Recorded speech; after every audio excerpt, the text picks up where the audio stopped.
We're excited to see such a broad interest in the topic, and will directly kick it off since we've brought along a very busy agenda.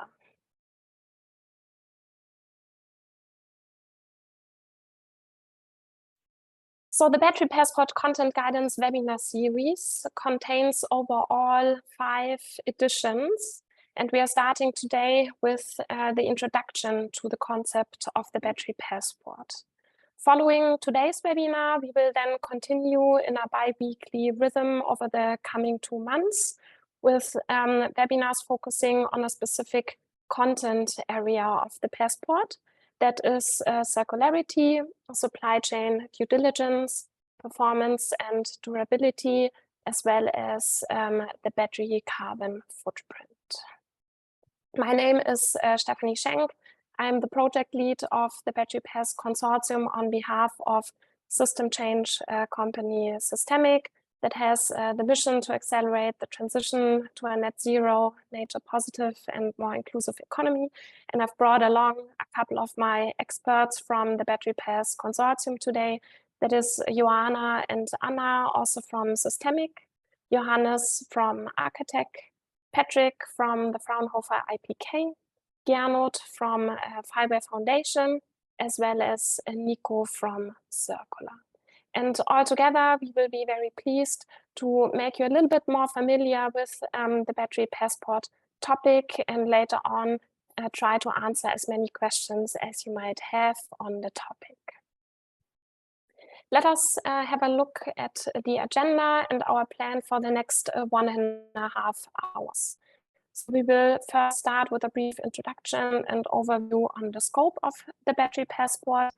Then we will learn in short presentations from 3 of our experts on who is actually responsible for the Battery Passport, which impact handling operations have on the passport, and then also on the general information category that is required for the Battery Passport. We will then go over to a moderated expert discussion with 3 of our more technical focused experts and discuss a little bit on the design and operation of the Battery Passport system. Following this, we will then have half an hour for your questions with all of the Battery Pass experts, before we then close with a brief outlook on what's coming next in our consortium work, as well as your feedback. A couple of ground rules first. So the videos will be disabled to save bandwidth. So will be also your microphones that are muted in order not to disturb the session. You can use the chat to drop comments, or in case you should struggle with technology. For your questions, please direct these already from the beginning to the Q&A function. Ideally, these should be content focused, and we will pick these up later on during the Q&A session. So we won't be able to answer any questions before the Q&A, since we focus on the other parts of the presentation, but you can direct them already now through that channel, and you can also upvote them. So even if you're not addressing your own one, then you can read the others and increase the likeliness that we will pick this question up later on. What you will also have is the opportunity to raise your hand in the Q&A session later on. So we will try next to the questions that are addressed in the Q&A session to call you out and then unmute you to be able to address your question.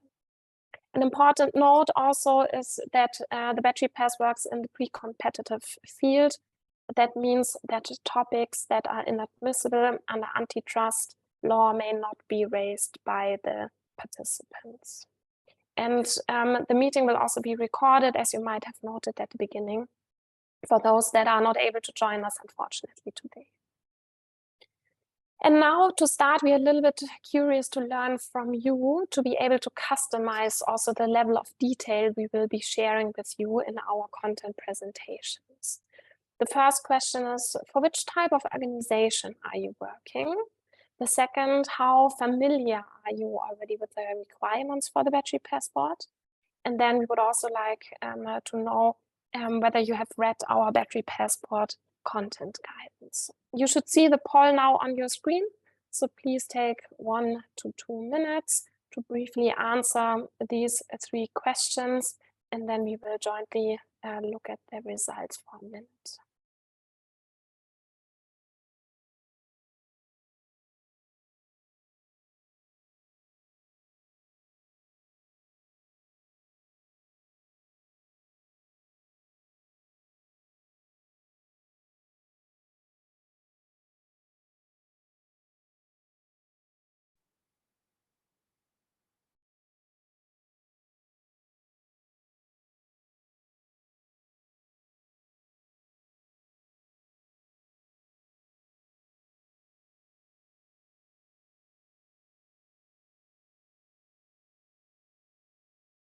Okay, so far I still see answers coming in.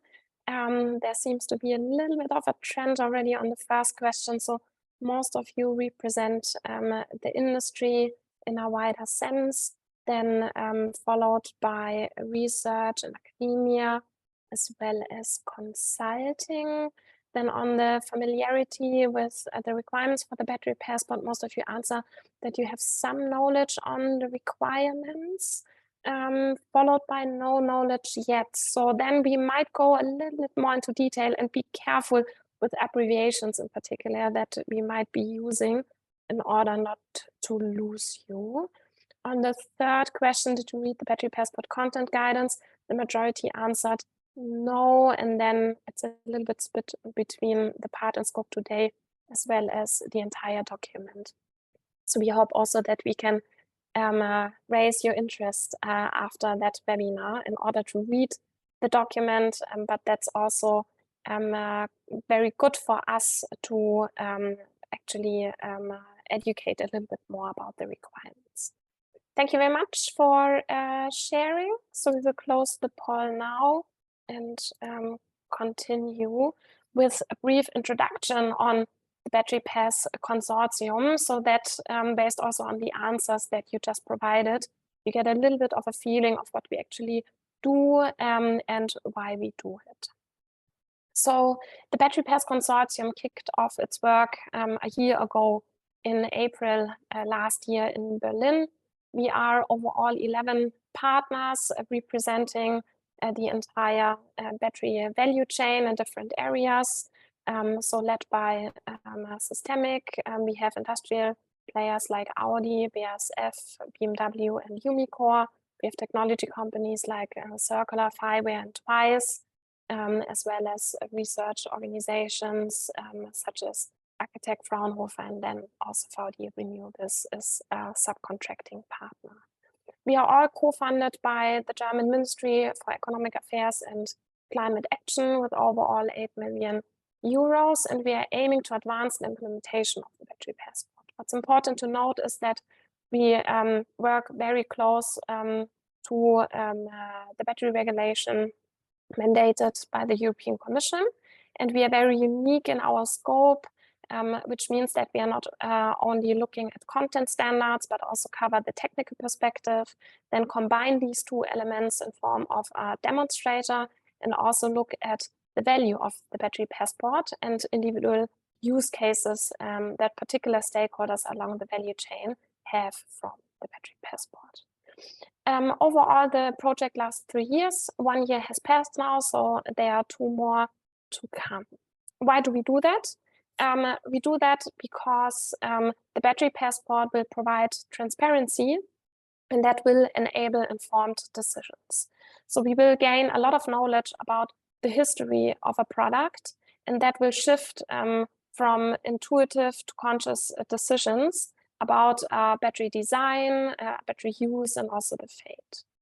On top of that, the battery passport will enable the shift from a linear to a circular economy by saving resources and reducing the amount of waste, as well as by a switch of philosophy from a quantity-driven to a quality-driven economy. And on top, it will also create a battery-level playing field, and players along the value chain will then compete rather on innovation. We have recently released our first results.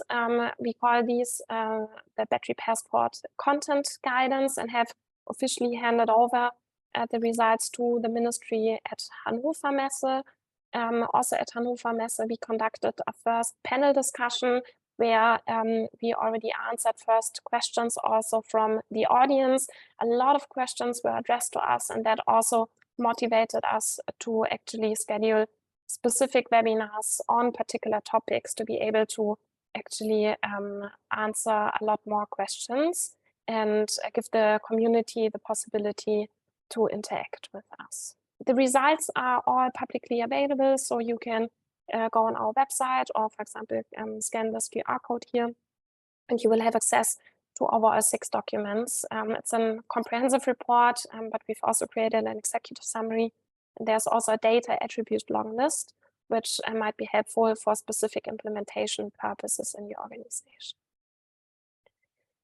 So we work, as I already mentioned, very close to the battery regulation. So the guidance focuses on how to achieve compliance with the battery passport content requirements as mandated by the battery regulation. But we also provide further recommendations on how to interpret the regulatory text, how to harmonize also with the other regulations, and how to increase sustainability and circularity. Core for the battery passport in the battery regulation is Article 65, which includes a lot of information, and among that also the general specifications such as timeline, scope, and responsibility.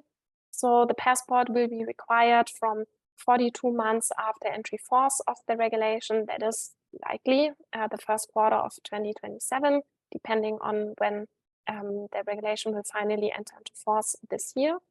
In scope are batteries in light means of transport, industrial batteries with a capacity larger than 2 kWh, and electric vehicle batteries.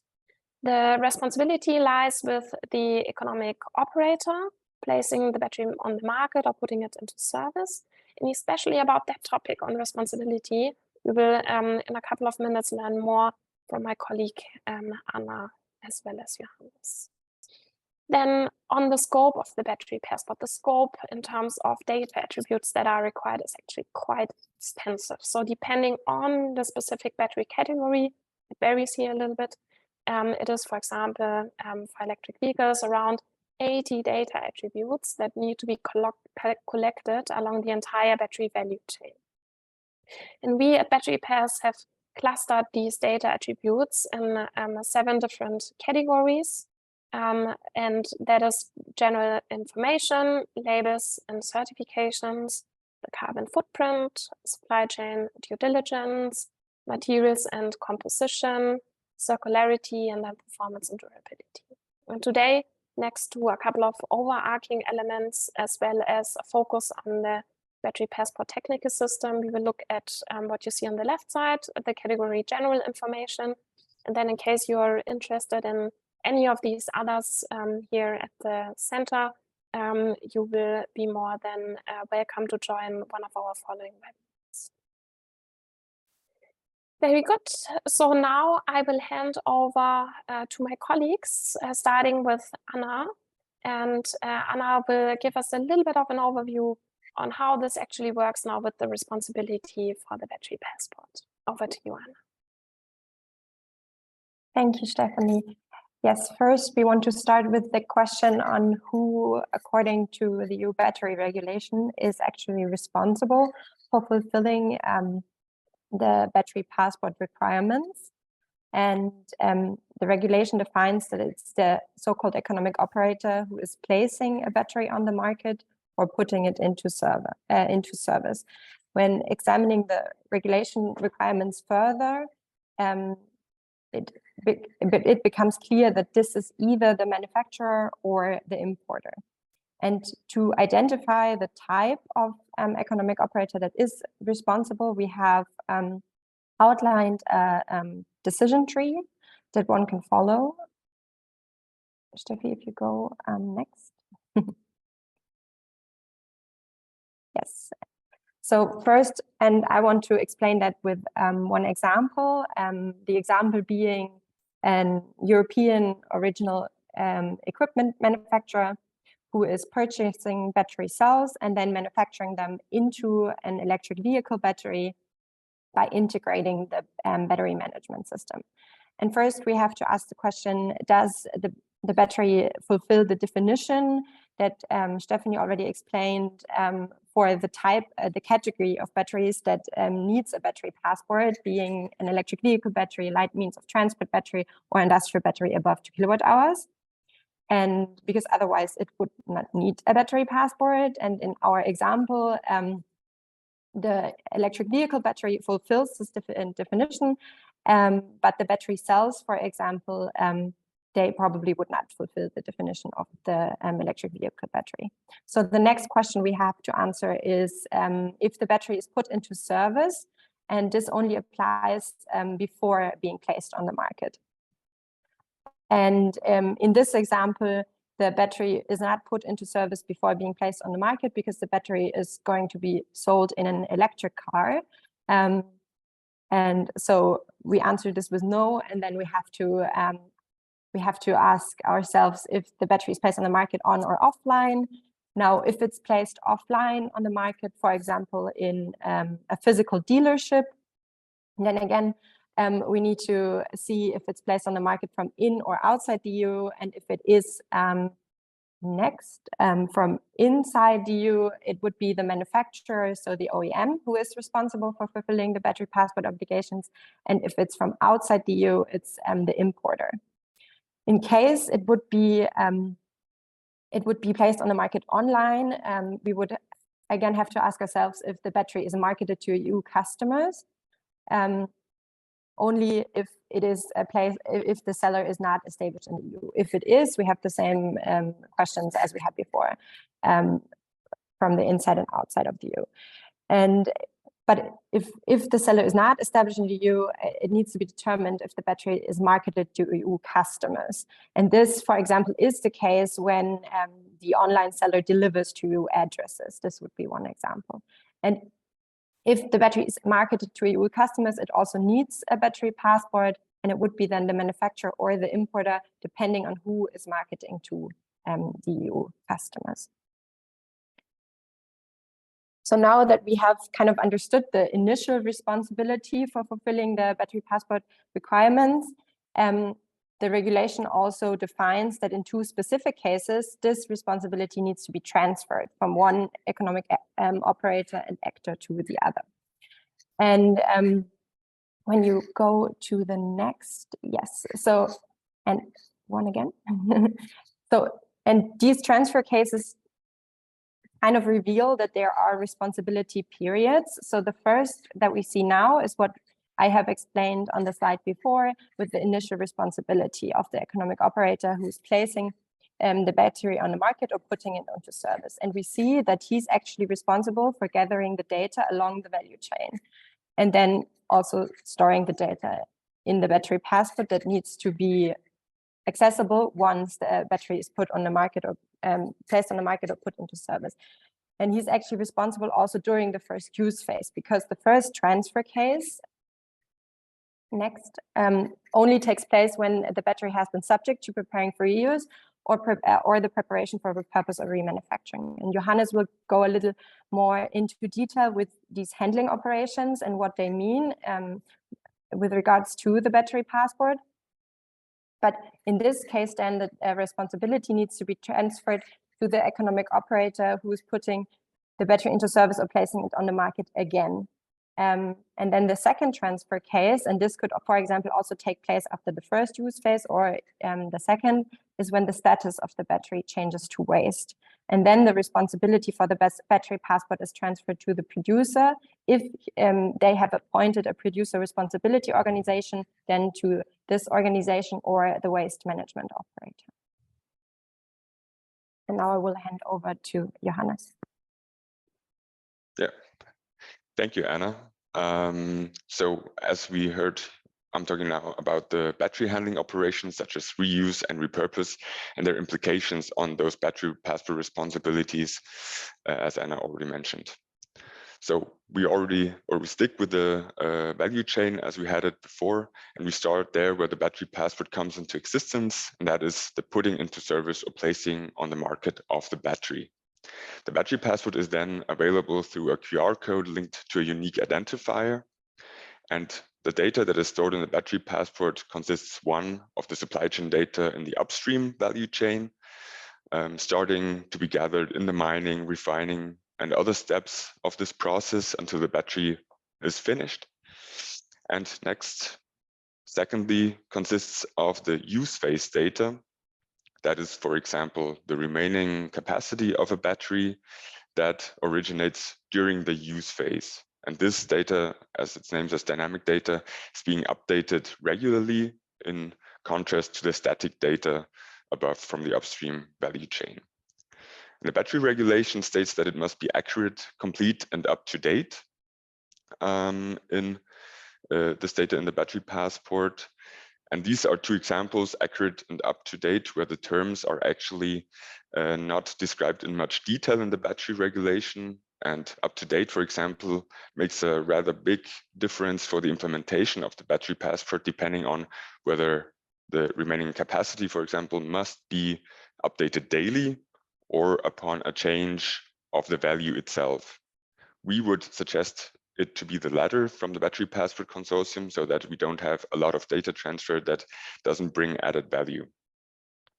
In the end of the lifetime of the battery passport will cease to exist, and it is unclear still on which step of the recycling process the battery passport will actually cease to exist. So there's more elaboration needed from the current state of the regulation.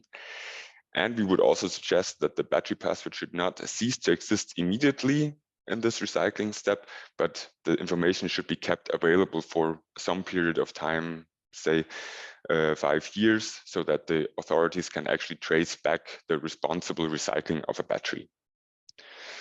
And we already moved on to the other option, that a battery will experience not only the first life, but also go into a second life. So for example, an EV battery that is being repurposed as a stationary application. And in this case, the economic operator that Anna already just mentioned must put into service or place the battery on the market again. And that comes with the requirement that a new battery passport is issued. And this new battery passport will contain some data that is transferred from the original battery passport, but also some update of the data, which is depending on the repurpose actions of the economic operator. In addition, the original passport of the battery will need to be linked to the new battery passport by its unique identifier, and so that the entire history of the battery will still be available to the current economic operator then in the second life. Next, not only can a battery, of course, be used in the second life, but it can also be reused and should be reused, as the regulation wants to push circularity. That means including maintenance and repair. In that case, the battery passport data must only be updated, not a new battery passport, assuming that the changes in the battery will be minor and that a new battery passport is not needed in that case. Next, in contrast to the reuse, we actually have the remanufacturing and preparing for reuse, and that will also trigger a new battery passport, as the regulation requires the economic operator to put the battery into service or place it on the market again in the case of remanufacturing and preparing for reuse as well. So that's a distinction between reuse and preparing for reuse. And next, of course, we want to figure out what is the distinction between those.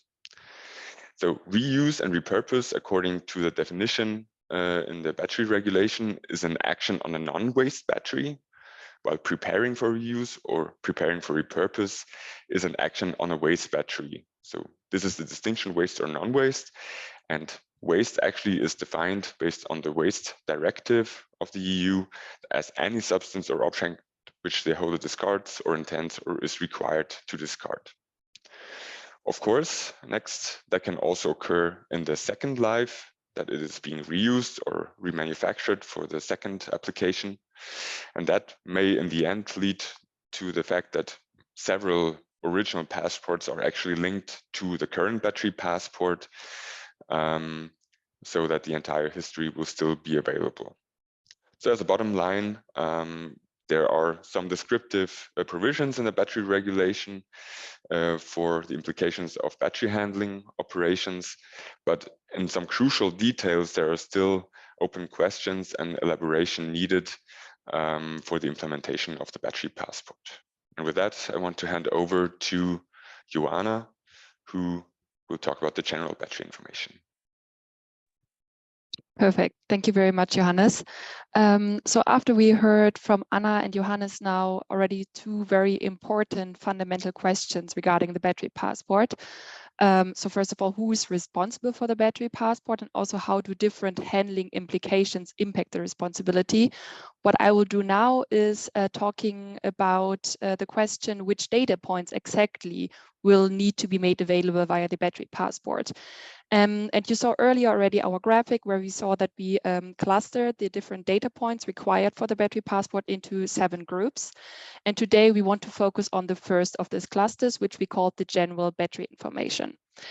Before I tell you a little bit more about this general battery information, what type of information these are, let's think about why this information is actually important for the battery passport. So I guess, first of all, it's quite obvious, like if you look at the battery today, you might find it very difficult to actually find the information you are looking for. So maybe it's very difficult to find the manufacturer, so really to figure out who manufactured the battery, where and when. Or maybe you cannot even find the information you're looking for on a label today.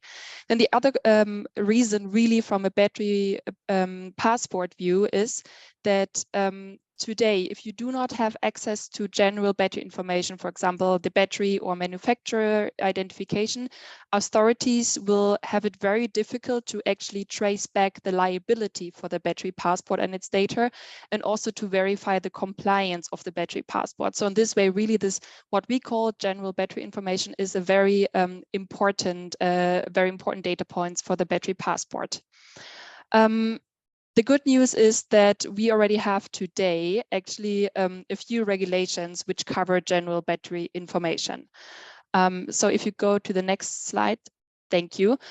We already have a starting point. So the battery regulation, the new battery regulation, is not the first time that actually general battery information are required. So already the battery directive of 2006 introduced some general registration requirements, which have to be adopted into national law, which means that they differ between countries, but still some general manufacturer and battery type information are already required or were already required in the past.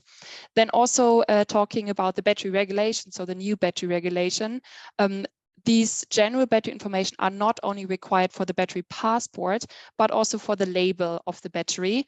So also on the label, we need to have some information about the manufacturer, about the type of battery, etc. And then last point here is also the proposal for Eco-Design for Sustainable Products Regulation, the ESPR. Also this regulation introduces some mandatory digital product passport requirements, which do include general product and manufacturing information. So as you see, we already have a starting point. And many companies will already have a lot of the information of the general battery available today, and we already have a few data formats agreed. But also what you will see in the second, that the battery regulation partly goes a little bit further for the battery passport. So on the right side, you see a list of the data points which are required for the battery passport per battery regulation. Then the first group of information here is all around identification. So it's very important that we are able to unambiguously identify the individual battery, but also its manufacturing and its corresponding battery passport. So therefore, a few different data points are required. First of all, you can see here the battery identification is required. And here the battery regulation, and also we do recommend using a unique battery identifier. In addition to identifying the battery, we do also recommend identifying the individual battery passport. Then the third point here is the manufacturer's identification, which is also required, which means you have to state the name and address of the manufacturer. Here we do recommend referring actually to the eco-design regulation, the ESPR, because here the unique operator identifier is introduced, which can be used to actually identify the manufacturer. Very similar, also the manufacturing place can best be actually transferred by using a unique facility identifier, which again is a term introduced in the ESPR regulation. So you see that I now talked a lot about unique identifiers, which in short are unique string of characteristics, but it's a very big topic. And just to say, this is something the technical working group of the Battery Pass is looking into further. So later this year, you will also get the guidance of this technical working group. We really look more detailed into this unique identifier. So today we only want to touch that on a higher level. Then if we go on to in this list on the right side, we also have the manufacturing date, which has to be specified. So here we do recommend having aligned manufacturing code formats so that you can really uniquely identify the month and year of manufacturing. We also have the requirement of stating the battery category, and that was already introduced earlier. So it's very important that we know whether it's, for example, an EV or LMT battery, because also the data requirements do differ between the battery categories. Next on the list for the general battery information is the battery weight. So really stating the weight of the entire battery in kilograms.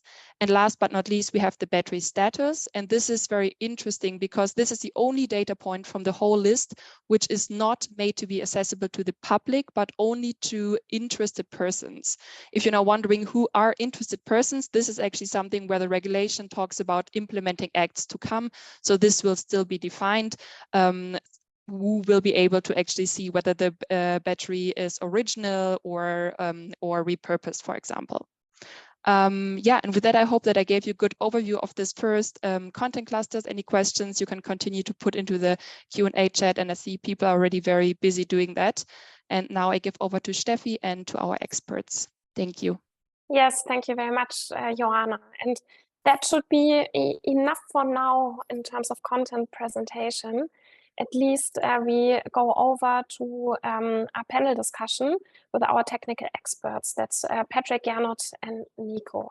And I would like to know from you, Patrick, first, where does the economic operator actually get the data for the battery passport from? Can you elaborate maybe a little bit more on how that will work? Yes, maybe I can say some words to that. Can you change to the next slide? Thank you. A little overwhelming, I know, but the figure actually shows it quite well. The economic operator, in this case, the OEM, is responsible for the data within the battery passport. But it's like depending on collecting and receiving all the data. So approximately 80% of the battery's carbon footprint occurs before the battery is actually assembled. And the material composition, for example, is defined very early in the process. So therefore, traceability of the entire value chain, starting with the mining processes, which is here at the beginning, is a crucial factor for the validity of the data in the passport. So track and trace solutions, I guess, could become a key component to be able to really report all the necessary data. And the same goes actually for the upstream processes as well. So the economic operator needs to have systems in place to report dynamic data, like the state of health, for example, of the battery. So how is the data then actually aggregated, Patrick, or reported, so to say, for the battery passport in the end? Yeah, as we understand it right now, the battery pass system altogether is envisioned as a decentralized system. So this means that the economic operator collects and provides the data in its own systems or commissions service provider to provide them on their behalf. So again, the responsibility lies with the economic operator, and like he is responsible for the whole data aggregation and reporting. The European Commission, on the other hand, will provide a registry, so some kind of digital version of Yellow Pages, where every battery pass will be listed with at least the identifier.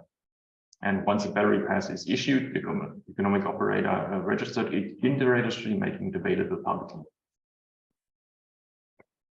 And are there any existing standards that organizations can rely on? And then how will that data integration actually be enabled?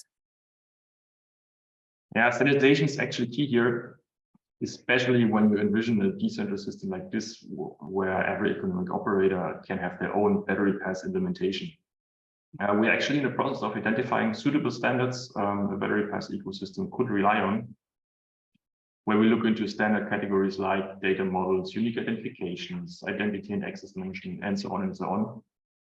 And we always have to keep in mind that battery passports will just be the beginning of more digital product passports to follow. So when we look at standards, we always need to have in mind that for application across sectors. And we also believe that standards should be open and non-proprietary. And like where possible, we should enable a coexistence of standards, like all to ensure that a high adoption rate is achieved and we don't reinvent the wheel where solutions already exist and are already used today. So that's why we need to consider all the stakeholders of that ecosystem, which you can actually see on the slide, not only the economic operators, but also the governmental authorities like the market surveillance. We need to look at the battery users, the recycling and refurbishing companies, and all kinds of suppliers along the whole value chain. We have identified a set of categories of standards which we look into, and we will publish more in the coming months of our findings there. Very good. Thanks so much, Patrick. And then following that, the next question would go to Gernot. And I would be interested to learn from you, Gernot. Patrick mentioned it's a decentralized system, but who will have access to that and how will the access rights work? Next, please. Next chart, please. Patrick mentioned it already. So it was not our choice to be decentralized, but it is clearly written in the regulations that it has to be decentralized and maintained by the economic operator. And that means, next please, that actors should be granted access in line with their respective rights. So it is still open, was mentioned before, not finalized yet, but it is not like in the past that you have a login for each Battery Pass web page or service provider, or you don't have a Google or Facebook login, but it will be a decentralized system of access control, which offers different rights. And so it is not fully specified, but there will be different roles in the system, and those roles will have specific areas in the battery passport they can see or cannot see. Next, please. And as you have heard by Patrick, this is a quite complex ecosystem, and this next gives us a challenge because we have to manage all those roles, all those many participants in the world, and this will be probably thousands or tens of thousands of participants, and this is a challenge next that is not really solvable with traditional access control mechanisms that we have today. So we have to think something else, and which tools and technologies do we have that can be used to approach that complexity? Yes, this will be shown on the next slide, please.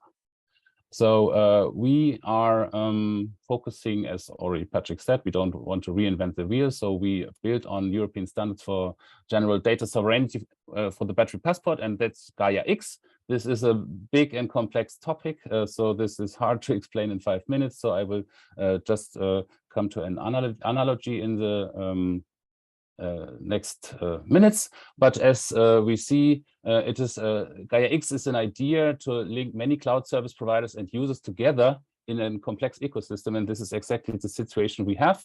It is about, next please, self-sovereign identities, verifiable credentials. These are pretty new standards and concepts. They are about to become W3C standards.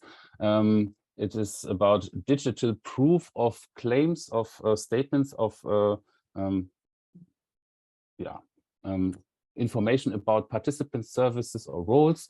And this is a very new concept. It's a quite big concept. It's new, but it's already in the making in Catena X, Manufacturing X, and they are using the Gaia X principles, and that's pretty good for us because these Lighthouse projects of Gaia X are also associated partner in our project, and they are industry and they are automotive industry, so they are directly our target group, and so we chose to go with Gaia X for our technical roadmap. Next, please. Based on the Gaia X principles, there are words like labeling, trust framework. There will be also software tools that are currently under development. One of them is from Fiber. Under the DataSpace Business Alliance, there will be a Gaia X compliant trust and identity access management framework that enables exactly what we need, that with these digital proof verifiable credentials, you can go to a website, state, claim who you are, and then you will get access or not. And I will give you an analogy to this. Next, please, on the next slide, how this translates into the real world. And this is something like a frequent flyer programs where you get these miles and more cards, and just have an idea how this works. So next, please. There are airlines, when you are good customers, they issue a frequent flyer status and they hand over a card. So that is their proof of your status. They next, please, issue a card, and you can have that card in your purse. And if you next come to the airport and you want to enter the VIP lounge maybe, and you have your status, whatever status there is available, you can next, please, show your card. And next, please, the service personnel at the counter can see the card, can validate the card, can check your attributes, and then next, please, grant you access to the fast lane or to the VIP lounge, to services that are granted to you or not granted. So coming to the battery passport, next, please, we have a pretty similar situation. We have something like supply chain agencies, so there will be roles in the system who have the role to issue these not frequent flyer cards, but verifiable credentials to prove claims about participants and roles in the ecosystem. These digital claims, verifiable credentials, are handed over to the holder. So this is the user or the participant, the recycler, and they have it in their purse because it's digital, it's bits and bytes. And if they want to access the battery passport webpage, they can present the verifiable credentials. This is handled by software, and based on the verifiable credentials, next, please, the access control mechanisms, like from the Fiber Identity Access Management Framework, they can validate the verifiable credentials, whether they are correct, whether they are issued by a trustworthy participant in the ecosystem. They can validate policies for access control, and in the end, next, they can, same as at the VIP lounge at the airport, they can say you are a participant, you are allowed to see the battery status. This is information that is limited, as we heard before, but the information for preparation for reuse is only for recyclers. You are not, you don't have the correct credentials, and you are not getting access to the data. So this is an analogy. This is not answering all the questions, but this is a first step. There will be much more for the technical details, but I hope this helps a bit to understand how we're going to solve that. Thank you. Yes, thanks a lot, Gernot, for that real world example that helps with understanding. Nico, now over to you. Can you maybe tell us a little bit about how such system will be implemented? Please unmute yourself, Nico. Okay, so now you should hear me. Yes. Stefan, could you please go back to slide 22, because I think this gives a very good overview about the battery ecosystem we are looking at. So we at Circular, we are a software developer in the area of supply chain transparency. So we have experience in how to translate business requirements into software, and this is actually what we are also aiming to do in the Battery Passport project.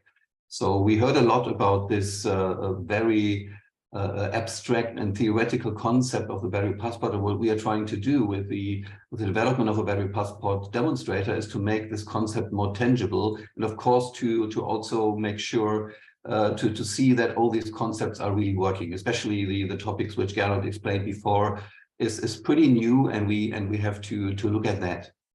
So in general, what we are doing is actually to we have to translate all the data points which are published together with the content guidance into a consistent and well-structured semantic data model.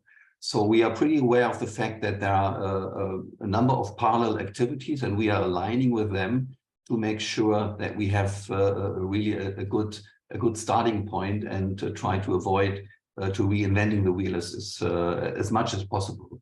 What we are further trying to do is to design an architecture of this software component. So as you can see here in the picture, the Battery Passport will be managed in the Battery Passport system. So the Battery Passport is a digital record of information along the life cycle of the battery. And there are a lot of questions. So I noticed a lot of questions in the Q&A. And I'm not sure if we answer all of these questions today, but everybody who has questions who can come back to us. But coming back to the question, we try to be as independent as possible from the concrete technical implementation. So there was also a question, what kind of data carrier is used, and so we wouldn't fix it on QR code or data metrics code, but make it as open as possible. And then to implement it. Of course, as a software developer in the area of web service and software solution providers, we are also pretty aware of best practice technologies which we are looking at, and of course we will incorporate best practice technologies together with the Gaia X technology, which was explained on from Gernot before. So what we are also trying to do, and this was also a question in the chat, is actually, though we are focusing on a Battery Passport, we really try to design the architecture in a way that is fully independent from the actual product that is represented, so that this can also be really a blueprint for future product passport. In order to ensure that we are on the right direction, we are closely work together with industrial multi-stakeholder organizations like the GBA and Catena-X, which we already mentioned before. And there was also a question: do we align with the EU on the battery regulation? And we have a close cooperation with the Surpass project on that, so to make sure that we are really following the right track. Very good, thanks, Nico. And what can companies actually do to prepare now for the upcoming requirements? What's your recommendation? I think best thing is really to visit all these webinars which are presented, and also to download the content guidance, because this includes a lot of information, and it's really time to do this now. So the 2027, when the Battery Passport will come in place, is just around the corner. And especially future economic operators, and there are also some questions: who is actually responsible?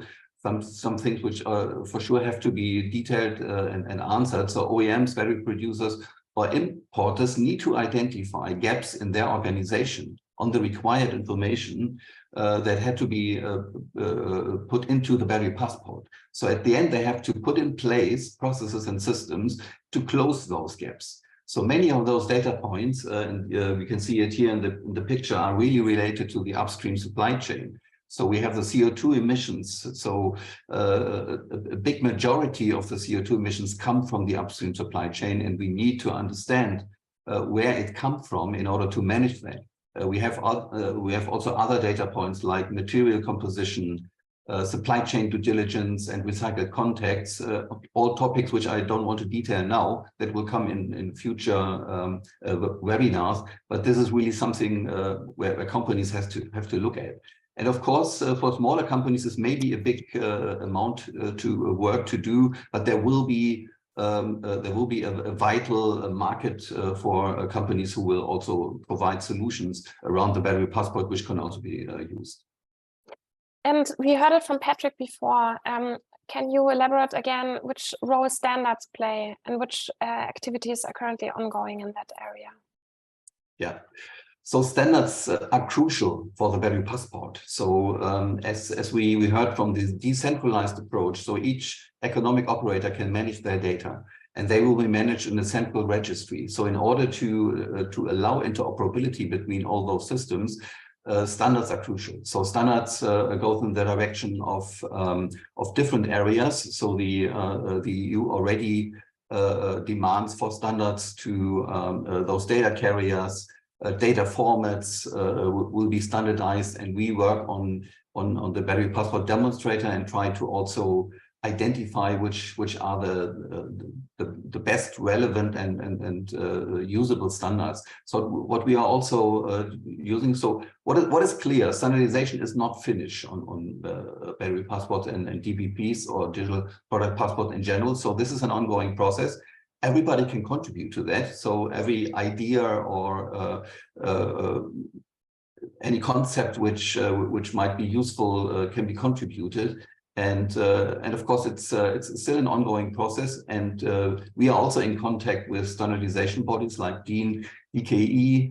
We follow the initiative Stand ICT, which recently published the DPP relevant standards.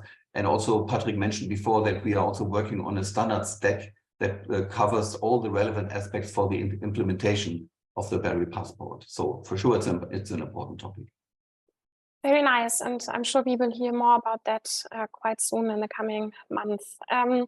Then, Nico, to close, can you tell us a little bit about the advantages of the battery passport? So lots of companies, of course, have regulatory compliance in mind, and that comes along with a lot of cost also. But there are for sure also some benefits. What do you think about that?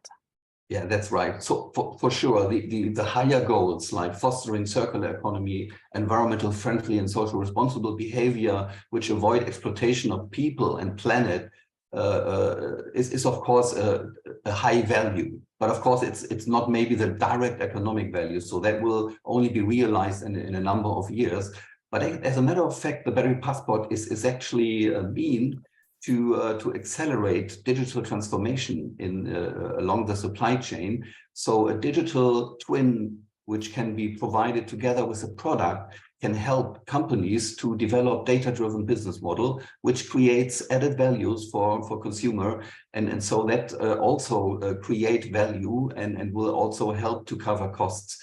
And further details will be worked out during our work package 5 in the project. So where quantitative value assessments will be carried out. So more to come on this topic later during the project. Very good, thank you so much. And that actually brings us then to our Q&A. Let me quickly go back in the presentation. So we will have around 30 minutes now to look at the questions you have submitted. So we have, for example, the question on the regulation gives responsibility for providing a battery passport to the economic operator. Does the Battery Pass Consortium expect individual solutions or rather a centralized solution comparable to the IMDS? That's probably one also for our technical experts. Is it you, Nico, that also would like to reply on that potentially? Yeah, I can answer to that. So so it's not the idea to have a centralized system. So we have a decentralized system, and the idea is that the economic operator will provide the battery passport on their own system, but they have to comply with all the standards to make it interoperable with all the other digital product passports. And of course, each company can also nominate another company to take over the responsibility. So this is also something which is written in the regulation, and maybe also take some sorrows from companies who maybe see this as a big burden to do everything by their own.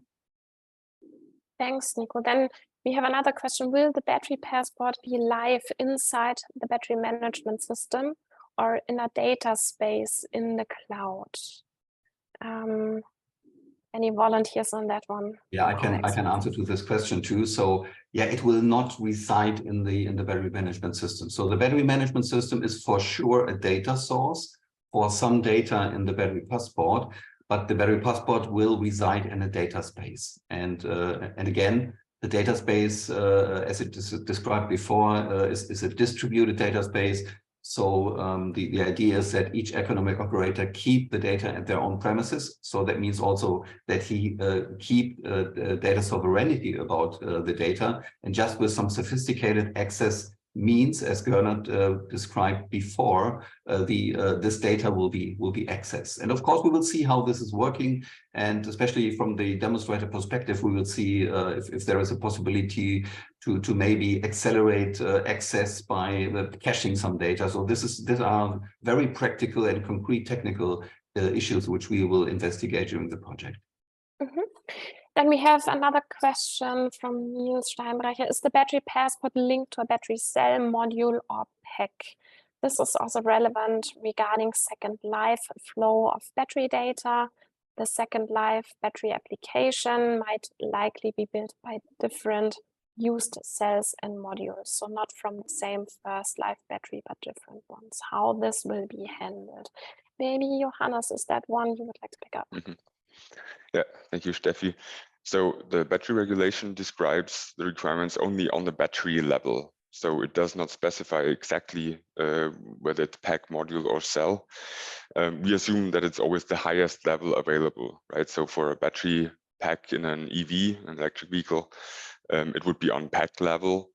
But it's a very good question. What happens if modules are replaced and so on within a pack? There, it's still not quite specified what to do, but certainly there's a need to know the information of the module as well when it comes to the recycler or to a repurposer. What's the history of this module? So there's some need to go into the details also on cell or module level, but we're still figuring it out also on the technical side of things. So at this moment, we can't be more specific than that, I guess, but it's a very good question and also relevant for the implementation of the battery passport. Mm-hmm. And maybe Nico wants to add also on that one, building on what you just said, Johannes. Yeah, so this is, again, it's really a good question, and we are already discussing this in the consortium. So we look at the different levels of granularity. So we have the top level, which is a battery model. A battery model is a set of batteries that share the same technical specification. So this is mainly the area where the static data points are managed. Then we have the battery batch, which is also in discussion, which is a set of batteries which share the same production conditions. Then we have the individual batteries, and the individual batteries are, of course, composed of battery modules and battery cells. And what we are trying to do, as this is not fully decided yet how to manage that, we take that into account in the design of the architecture to make sure if there is a need to have even a battery passport on a cell level, that we will also implement that. But again, this is still something which is in discussion, and I would really appreciate if there are some ideas and contributions to that from the public that help us to come to a good solution here. Mm-hmm. Maybe to add why we discuss so intensively, because this is also in the implementation a question of traffic and efforts, because if we go on cell level, the data is really going high, and there must be a well-balanced decision of results and efforts put in. And so this is an important decision to take. Yes, thank you, Gernot. Then we have another question from Michael. At the moment, there is no common way on how about e.g. to calculate the state of health. How are challenges like this tackled? Johannes, I think you want to pick this up. Yes, thank you. First of all, I want to refer to the webinar on June 27th, where we will go into more detail on performance and durability, data attributes, and of course the content guidance. It is true that the regulation actually doesn't specify much anything about the standards to evaluate these parameters, and that is a huge challenge for sure. We are taking a look at different standards and standardizing processes right now. So we will update our content guidance, I guess next year, in 1 year, including also those standardization processes. And I guess there will need to be some more elaboration and specifics from the Commission side or from the JRC, but there's also a standardization request going on. So it is still in process, but I see the need also to lay down these evaluation criteria quite soon for the implementation of the battery passport. But we will touch on that, as I said in the beginning, then again in our webinar on the performance and durability topics. Very good. Then I might have one for you, Anna. The question is a battery passport required if a vehicle is exported to a non-EU country or marketed to non-EU customers? Maybe Johannes then can also again build on that, but I think you from the responsibility angle might want to answer that. So from the battery regulation, it is not required in other countries than within the European Union. If a battery from the European Union is exported, it is not completely clear, and we also indicated that in the content guidance, how if then the battery passport still exists when it was exported. And we made some recommendations, so you can look into the chapter 5.2 about the responsibility on how this case of export could be handled. Yes, and Johannes, do you want to build on that, particularly on one of our recommendations?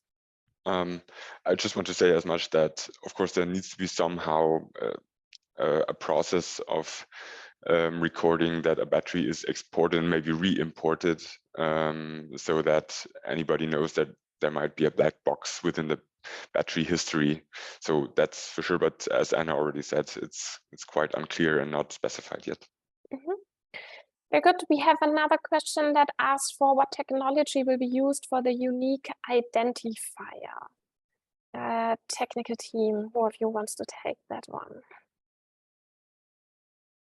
Yeah, I can take that question. So, as I mentioned in my my answer already, we try to be as independent as possible from existing technologies, and so of course we have to focus on what has a relevance on the market already. So what has a certain level of distribution, and it turns out that QR codes and of course data matrix codes, which are maybe more relevant in industry, will be the candidates, and the technology behind that, and then we allow in the architecture and the definition of the architecture that economic operator has not decide on one. So there will be no force to go to one, but there will be maybe a selection of 2, 3, or 4, maybe more data matrix codes or QR codes systems, which then will be used. Thank you, Nico. And maybe another one for you is also how do we ensure credibility of the data that would be available on the passport demonstrator, so to say, in our case? Yeah, this is really an important point. And when we go back to maybe slide 22 again, so we can see we have different ways how to gather the data. So one way is really to track back. These are the bold screens along the upstream supply chain, so that you can try to reverse back reporting. And at that point, you have to really rely on statements and on claims which are done, and these claims are probably not proven. There is meanwhile technology in place which helps to have more or better identified and better defined data by directly requesting data from the economic operator through traceability systems, for example. And of course, also certification and other processes will help to make sure that the data is correct. And of course, what we also see is that checking of consistency and some business rules in place. For example, if we look at the information about material content, the mass balance is a good mean to verify if the data is correct, or maybe if something has to be later on corrected afterwards. And so there are a couple of other means which we use to make sure that the data is correct. as far as possible in the Berry passport. And we also use the Gaia-X framework for that, for proving information not only about identities and roles, but this technology is also available to prove information within the battery pass, like you are a proven certified producer of something. So there is also technical means in this trust framework in data spaces. That's a dedicated purpose to help raising trust in information. And Patrick, do you want to add something regarding auditability? Maybe that's another aspect that goes along with that. Yes, exactly. So basically, Nico and Bernard already said it. Traceability is the key here, in my opinion. And we need to have systems and certifications in place to really make sure that the data that ends up in the battery pass is reliable. And all those bits and pieces Nico and Bernard already mentioned will be the key to really verify what ends up there really is what you should report. You can rely on that. Very good. We have another question from Dixon, who asked, the parameters attributes of the batteries seem very similar to that of a VIN for a vehicle, which has standards ISO or US. Not to reinvent the wheel, can such a VIN be used for battery identification? And what happens when it is broken down from packs to modules to cells? Anybody volunteering on that one? Yeah, maybe I can answer to that. So I think it's so the VIN is actually a type of identifier which is used for identification of vehicles, and because of the fact that vehicles are also directly linked to a person mainly, so that we have some problems with GDPR, and so from that perspective, VIN is not. Will be not managed in the battery passport. You won't see a link to the actual car to avoid problems with this GDPR. So in general, the way how the VIN is set up is from our perspective, or is, at least from my perspective, a little bit outdated, because the VIN also includes a lot of information which is managed directly in the ID. So the location where the car is manufactured, things like that. And we would try to avoid that, to have an ID which has coded some information inside the ID. This comes from times where we have no IT systems where those information could be helpful. But today we have a clear separation between an identifier, which has no additional information besides the identification, and then the additional information which will be provided by separate attributes. Then we have a question from Nafal, who also raised his hand earlier, I think. I also see a question here. So regarding the battery performance data and test data, what file formats will be used and how will this be stored, e.g. in a cloud database?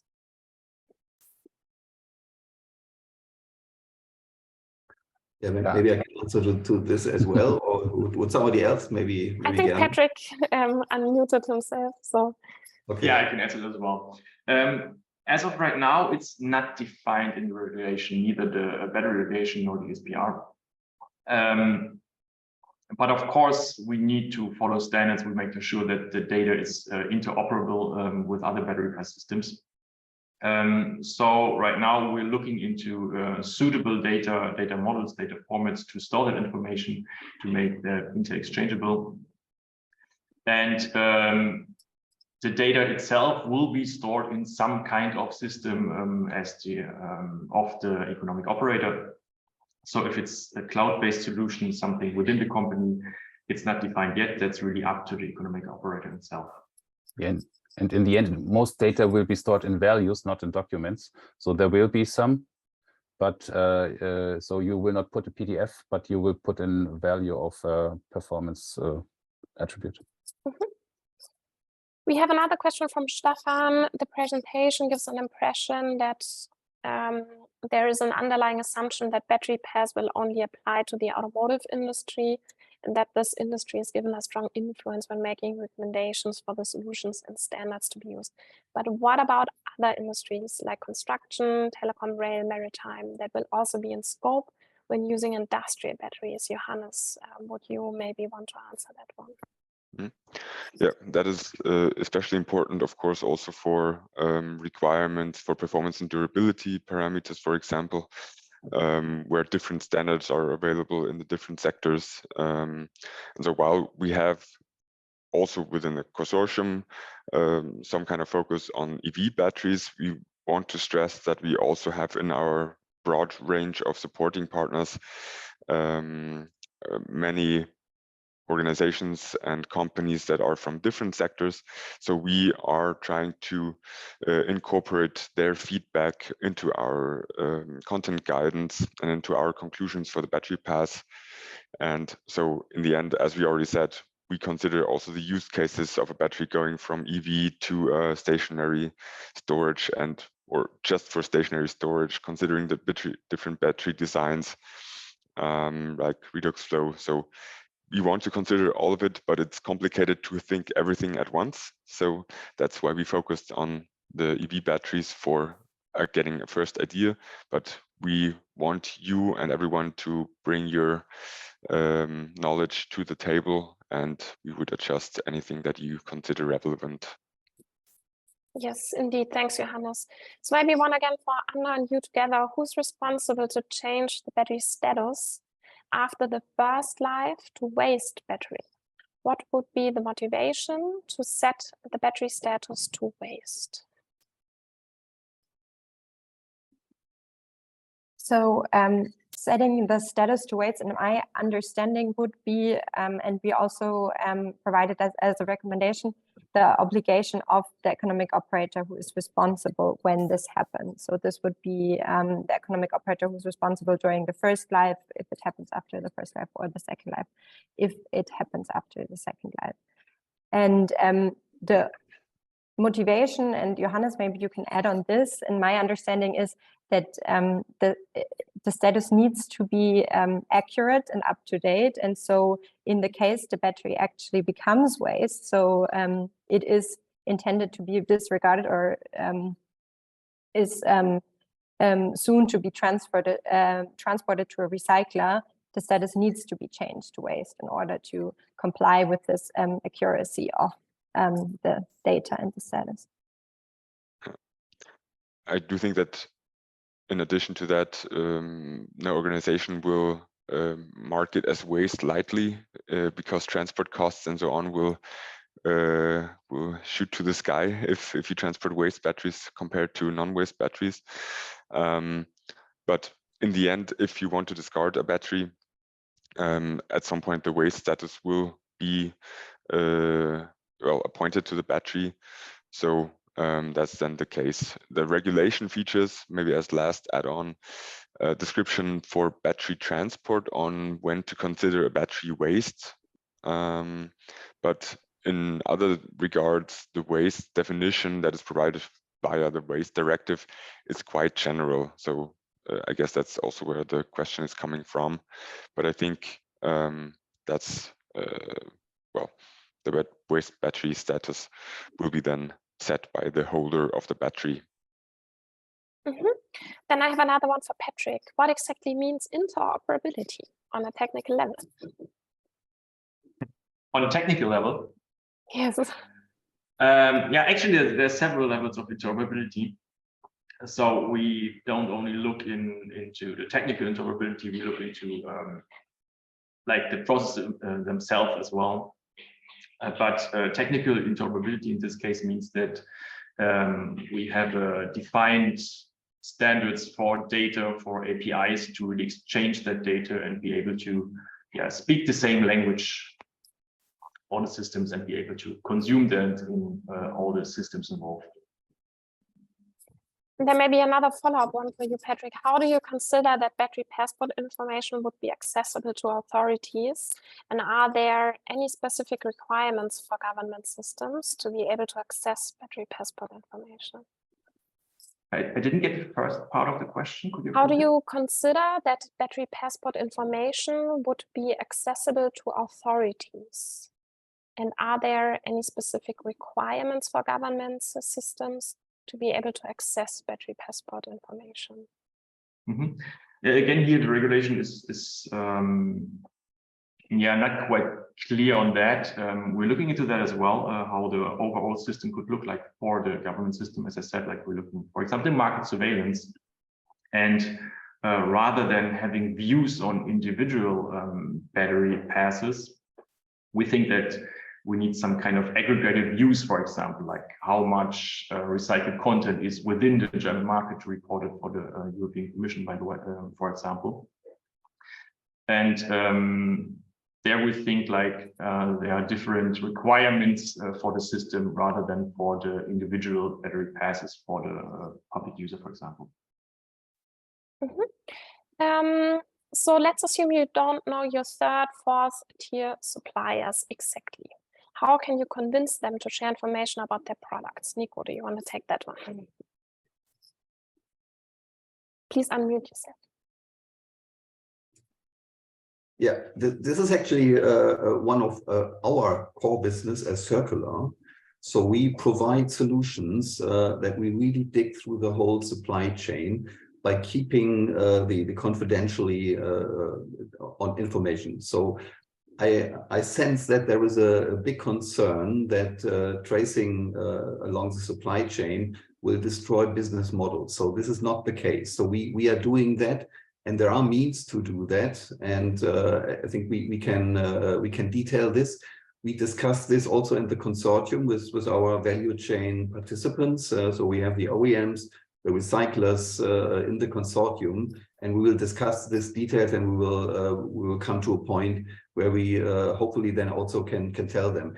At the end, there is, because of this reluctance, we need a kind of mindset shift in the future when people see that that data, providing data on a very low level of granularity does not affect their business models. I think there will also be a bigger willingness to open this. But again, so we are doing that. We are doing this on a worldwide basis, and that worked very, very well so far where we experience it. Very good. Then we have one comment rather, which says that the Indian Certification Authority ARAI wants cells and blocks have traceability data stored for each battery, even for the case of changing blocks in a battery. So this requirement already exists in other markets. That's an interesting comment and a hint for us. We might potentially look into these requirements. Another question to pick up, what is your view on the practicality of such battery passport for small and medium enterprises in terms of affordability and resources, human and IT? I think Nico tried to already mention that a little bit before. So maybe you want to complement that, Nico, and then also Patrick, I think, has probably something to say on that. Yeah, so as I mentioned before, so it's clear to provide a battery passport is a certain effort, and for small companies, it's maybe too big to afford. But what is possible is that another company can be nominated to take over that responsibility to provide the battery passport, and there will be a vital market in the future that will provide offers like battery passports as a service. So this then can be used to provide a battery passport then on behalf of a certain company, which will be on a pay-per-use basis. So the investment should be overviewable and can be then combined with the costs of the product itself. Maybe I can add here, we had a question before already answered in text form that whether you have to use Gaia-X as a cloud and technology provider. That's not the case, because what we do is have a dedicated look into open and open standards. So also in Gaia-X, there will be open source software. So you can download it as open source without cost. Of course, you have to maintain it, but there will be solutions. You can hire someone, but you can make it yourself, and with open source solutions. So the cost of ownership itself will probably not be too high. So it should be achievable for also SME. Anything to add, Patrick, from your side?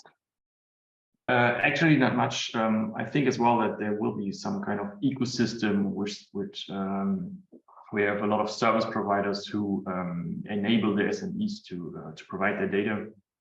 Maybe very much like the IMDS, which is used today already, the International Material Data System, where the OEMs of the automotive companies provide such a system for SMEs for free to exchange their data along the whole value chain. Maybe just one sentence. At the end, each company has to make a conscious make or buy decision. So this is like other components or services in their business. So this is not different from that. So at the end, make an investigation. What would be your own efforts? Would it worth to buy this in? This is something every company has to do by their own, and we cannot give a direct recommendation here. And maybe one thing to add, we wanted to also place a call to action to everybody in the ecosystem. So if you are somehow engaged with batteries, it is whether SME or big company, it's really good advice to start looking into it, where you get data from, what you have to do in your digital policies as a company, to start early and not be overwhelmed when the battery passport is directly knocking at your door. So this is an call to action that we want to hand over to everybody busy with batteries, to not lose time, because it can also be a change for digitalization processes inside companies. So we'll pick up two more questions, and I think then we will need to come to an end for today. That having said, we will pick up your questions and try to implement them as FAQs on our website, so none of these questions will really be lost. So one is, for the battery passport, are smart labels going to be used as data carriers?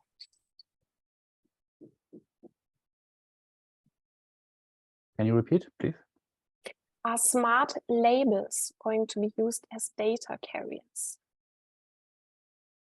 I think to answer that question, we need to better know what smart labels are. So maybe this need to be discussed separately. Just come back to one of us, and then we can discuss if smart label would be a potential mean or maybe not. Mm-hmm. And then we have another one. Let me pick one more. Okay, maybe I did not get that it has been answered already, or it is obvious for you. What would be an example for the responsible economic operator? Anna, do you want to end with that for today? Sure. So in the example before, it was the electronic equipment manufacturer, the OEM, that was integrating the battery management system, and therefore he was the manufacturer of the EV battery. But of course, with industrial batteries, for example, it could be that an energy service provider is importing batteries and then putting them into service for own purpose. That, in our opinion, would also fulfill the requirements for the responsible economic operator. But we have listed a couple of these examples. So if you want to have a further look in the chapter 5.2 and try to really, with each step of the decision tree, give a couple of examples what this could mean for an EV battery, for an industrial battery, and for a light means of transport battery as well. Very good. Thank you so much, Anna. So that brings us now slowly to an end of today's webinar. So I give you a brief outlook on what will follow next. So as said, today has been the focus on the concept of the battery passport, so to say, so that everybody has a good understanding of how this will actually work and what will it require. Now, in a bi-weekly rhythm, we will conduct further webinars on specific content topics. The next one will be in around 2 weeks, on Wednesday, 31st May, on circularity. The invitation for particularly that webinar will again go out tomorrow, and we will also promote it a little bit over LinkedIn, and then further invitations will follow on supply chain, performance and durability, and the battery carbon footprint. You can already go on our website and register for all of these following webinars right now. So just have a look under events and you will find the links to register in there. What comes next for the Battery Pass Consortium is on the content side of things that we will slightly at least update the content guidance based on feedback that will be shared with us now that you all will go into the documents and read it and potentially revert back to us and then release a slightly updated version by spring next year. We are also elaborating currently a position paper towards the European Commission where we direct, again, our recommendations, particularly to that stakeholder group, so to say, in a summary paper. We will also see whether there are any opportunities to get involved in the secondary legislation process, although it's still also not 100% clear to us on how this process will be running. So we are also happy if you refer to us in case you have knowledge about that. And we will, of course, also share our insights with other initiatives that are currently ongoing. On the technical side of things, the team already mentioned before the standard stack we have developed. So basically, we have created dimensions of such battery passport systems that are important for the functioning of the system. And within each of these dimensions of the standard stack, we are assessing the existing standards in the market and highlight whether there are any gaps where something might still be missing and needs to be developed versus which solutions or approaches can already be used. Here we are still in an internal feedback phase, so we are intensely discussing with our industry players at the moment inside the core consortium group, but will open up for a largely larger group, slightly larger group in autumn, where we try to test the results with more companies and are also aiming to then publish our results latest by spring next year. On the demonstrator side, our physical demonstrator built with Lego bricks will go to the eWorld for the first time. We've built a first module that gives you, in case you're taking part at conferences in the coming weeks and months, the opportunity to have a look at this physical demonstrator and experience a little bit the single value chain steps and how the battery passport will actually be created. We are also working or proceeding on the software side of things. For example, currently defining the interface of the software demonstrator. And after we have published the content guidance, we now also intensely look again into the value assessment. So we are assessing individual use cases for the stakeholders that are part of the battery value chain and have access to specific data points from the battery passport, and where we see that certain value comes along with that, and are describing that in qualitative ways, but are also selecting a couple of these use cases for a quantification. So for example, we look at improved recycling. What does that mean in terms of value, in terms of money, but also saved emissions or increased material available. So far, so good. We have now 2 more minutes left and are well on time. What I would like to ask you right now is, before you leave, take please these 2-3 minutes that we now have and remain to quickly either scan this code or use the link that will be posted in the chat to answer our feedback survey. It's a very brief feedback survey, so it should be very fast for you and helps us a lot looking at the upcoming webinars to improve and also pick up some comments or questions that you address for setting up the future webinars. Having said that, thank you very much to our experts today for answering all these questions. And we are already very much looking forward to welcoming you potentially for one of our next webinars. Thank you for joining and have a nice remaining Tuesday. Thank you. Thank you, Steffi, for the moderation. Yeah, well done. Thank you.